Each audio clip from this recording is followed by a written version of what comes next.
The fact that we have such a diverse group of countries from Pacific Islands and Latin America and Africa and Europe sponsoring this event is important, because there's not a region of the world that is immune from slavery crimes.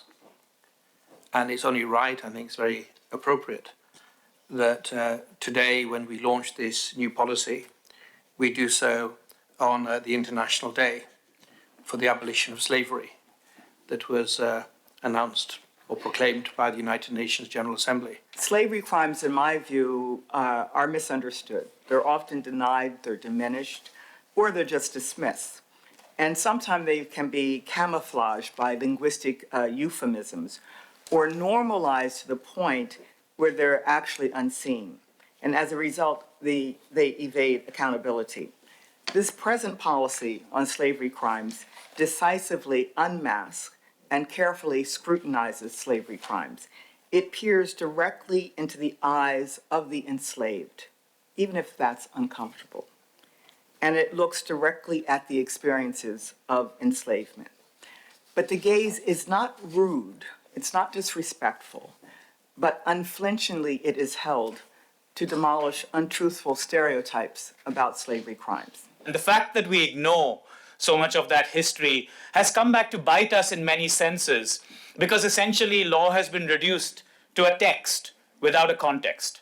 And what I like about this policy, and I really commend Professor Sellers on the work that has gone into this, is that written into that text is a huge sense of context.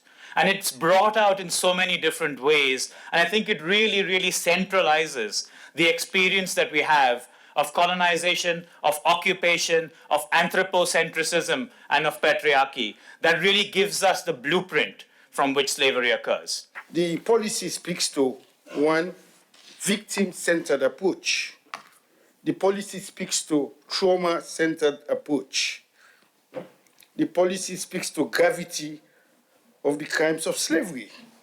The policy speaks to intersectionality of the crime of slavery with other crimes within the jurisdiction of the court.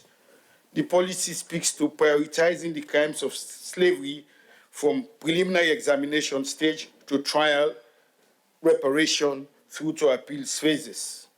The policy speaks to complementarity with national systems.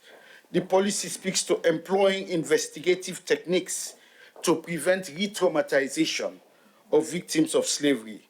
The policy speaks to training a dedicated group of staff within the office to address investigations and prosecutions dedicated to slavery crimes.